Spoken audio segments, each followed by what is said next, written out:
So take this opportunity just to enlighten us on the history of the Bright Brewery and where it's come from. It's a little shed, we call our winery a little tin shed that's on top of the hill that's grown from that. You'll probably tin shed ours was a tin shed in town by the river. So, I moved to Bright. We started coming here late 90s, early 2000s, and then moved here in 2003 when we started raising a family. So, we figured what better place to bring up kids than in a beautiful town like this, away from the busyness of the city. And, so we moved up here, and it was around about then that I actually started homebrewing. So I actually wasn't really that into beer before I started making it myself with a friend. And the brewery kind of grew out of that. I'd been interested in beers, in craft beer, from travelling around North America, Europe. So I guess I kind of knew what could be achieved. And then when we started making it, I thought, you know what, I think we could make something out of this. So, I was in the fortunate position where we paid off the house mortgage, so we went back to the bank and said, can we mortgage our house again, just after we'd paid it off. And we used those funds to, and got some grant funding as well, but we used that to purchase the land and stick a tiny tin shed on it with a second-hand brewery in it. So it all sort of started out of that, and we really just, from the brewing perspective, we went and studied brewing. I come from an engineering and science background, so the actual process of making beer was something that we knew we needed to train up on. So we did that, but we really knew nothing about hospitality or running a business of this sort of nature. So that's just stuff that we've learned over the years, and over the years we've grown at every opportunity we get. We reinvest back into it to make it just better, more sustainable, more involved, and try and make improvements all the time. Yeah, awesome. And I suppose timing, I'm a big believer in timing being pretty important in life, and it was probably at a time too when the craft beer was exploding. And if you probably went to the bank and asked to start up a winery at that time, they'd probably say no. But no, well, it was the same with breweries, right? Like they really didn't think we stood a chance competing, because back then, craft beer really was not a thing. There was a handful of craft breweries around, but beer was pretty much a commodity, and to be able to compete with that was a real task, a really hard task. So we struggled a lot to get funding, loan funding for that, and that's where the grants came in useful, which helped us get it over the line, pretty much. But I had a lot of confidence in it, because in the late 90s I'd been travelling around North America, and I'd seen the craft beer market start to explode over there, right? And Australia does typically follow with those sorts of trends, follows the US quite strongly. So I had a fairly high degree of confidence that eventually it would turn around here. Yes. But you need somebody to actually start doing it to start to have that effect and to get it into ordinary people's hands. And I think that's a role that we played really well, because what we started to realise is that people weren't coming here for the beer. They were coming here just because we have a nice location in town, and that was the product that we had for them. So, I think without knowing it, we've inadvertently become a conduit for a large proportion of the population to experience craft beer and actually start to understand what the product means. And it's such a problem. There are some parallels I see with Feathertop as well. It was a little bit of a pioneering thing with Feathertop. We've been going for over 30 years now as well, and there's a little tin shed on the hill as it started. But it really has become more than just your product. That's right. And you've got the most spectacular spot in town. I love this spot, sitting out on the deck. Kids can be playing in the playground or down the river. I've got older kids, so they're allowed in the river now. And sitting up here enjoying one of your beers, which is wonderful. And And you've opened up another production facility as well? That's correct, yep. A couple of years ago, we built a production facility in the industrial area of town, which is tiny, you know, it's full of electricians and hardware supplies and things like that. So, but you know, that gives us a lot more space. We were just running out of space here in the middle of town, and logistically it was really difficult to increase the volumes of beer that we needed to do. You know, we were able to brew enough beer to service our own bar, but logistically anything beyond that was out of reach. So we knew that if we were going to start getting our product out and about, that we'd need to expand somehow. So, and that's been fantastic, you know, to have that dedicated facility where we don't need to worry about tourist traffic and all these other sorts of things. We can get trucks in and out of there and turn them around and load them, you know.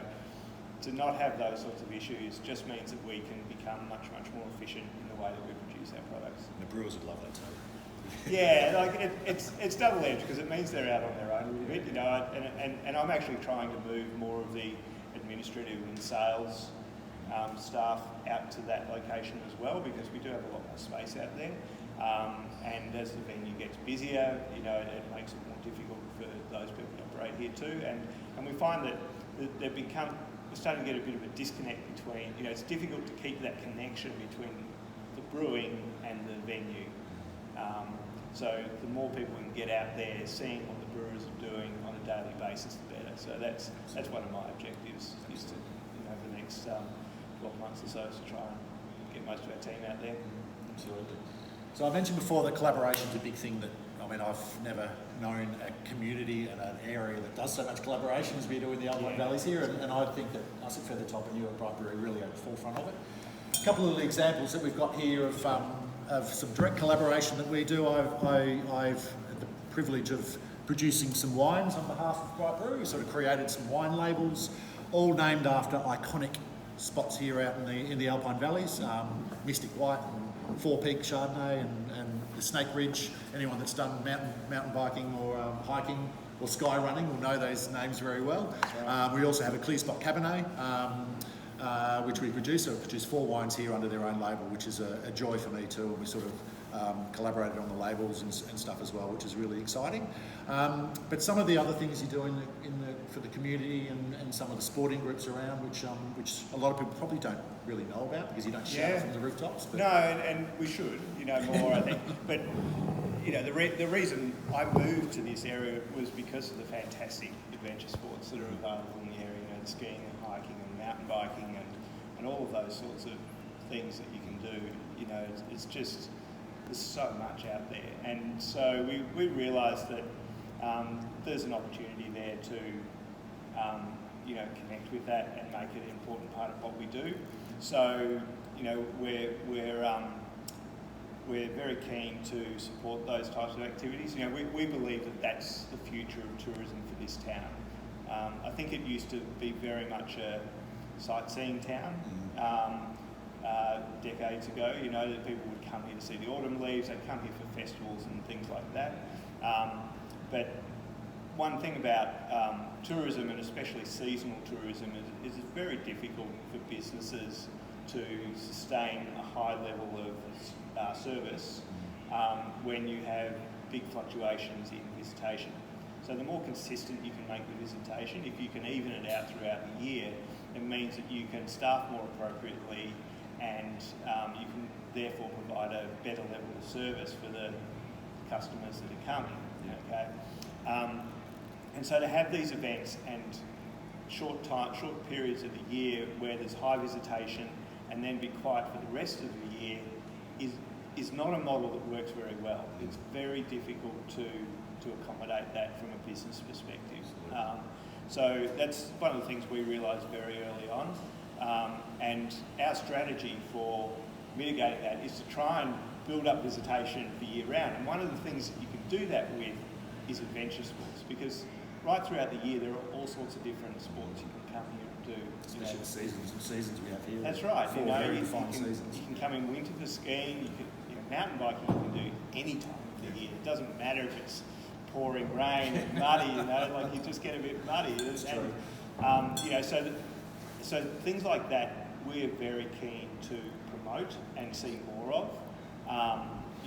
That's really what we're pushing for, and so the best way to do that is to actually sponsor events that encourage that.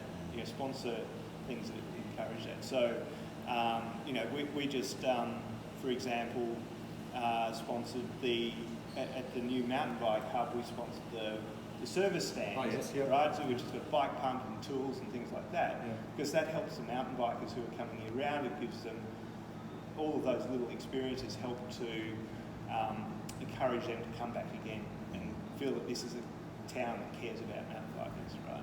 And before our horrendous lockdown, it was a joy to be standing out here with the beer in my hand. We had the national mountain bike championship, the trials. We're just out here in the paddock next door, or it's your paddock. And I'm a mad mountain biker, and so are my boys. And to be able to walk from home to just sit there and watch the best in the country, it's fantastic. And only a couple of months before that, we had the Herald Sun Tour come through and do the start in town. We had the same sort of thing happening in the morning, and the Tour of Bright, which is another road race through town as well. So I think events like that are still important. That's a key part of what we do, and we do need them, but we also need to lift the other periods throughout the year as well. Yeah, we've all got our fingers crossed about ski season this year, because we know it's going to be a good one. Although Scott and I did manage to get in a trip. We weren't together. He was in different parts of Japan, but we both managed to sneak in a trip to Japan before all this closed down. And in hindsight, we're so lucky because within weeks we wouldn't have been able to go. So.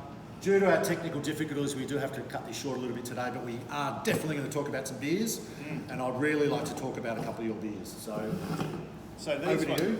Well, these are two that we've just finished canning. We've got our Black Diamond, which we've done every year. It's a black IPA, so it's got some nice herbal hoppy characters to it, and it's a sort of toasty dark beer. Do you want to try some? Cool black can. Can I crack it? Cool black can too. It's really, really cool. Kids will love that. And I love black IPAs. So that's one that we've done every year. We kind of do it for the skiers, with the skiers in mind, and it's very well received. We've also just canned our Guava Sweetheart Sour Ale. So this is part of a range that we do where we create a sour beer, which is it's a nice tart. It's not super sour, but it's got a nice tart edge to it that makes it quite refreshing, and that really supports a fruit profile quite well. So with this one, we've used guava puree, but we do a whole range of those throughout the year. So that's that one. And some of the beers you've seen too, I heard on the grapevine, Gabs, the beer festival. Yep. Your beer this year is a little bit different. I know that they get a little bit out there for Gabs, but you got to tell us about the beer festival. Yeah, so this one's a salted caramel popcorn beer. So. Bloody brewers, I tell you. Yeah. I was sitting there talking to my vineyard supervisor today. We're out pruning, and our austerity measures. I've turned into a chief pruner at work, which I do love. We're out there today, and he's a mad beer drinker, and we're actually talking. He told me about that one. I said, these bloody brewers, we're sitting out there in the rain and freaking horrible, about 3 degrees, and pruning these vines. And he goes, yeah. And I said, why do you think they do it? And he goes, because they can. That's right. If they can get these flavours into their product, they're going to. Us, we've got grapes, and that's about all we've got to play with.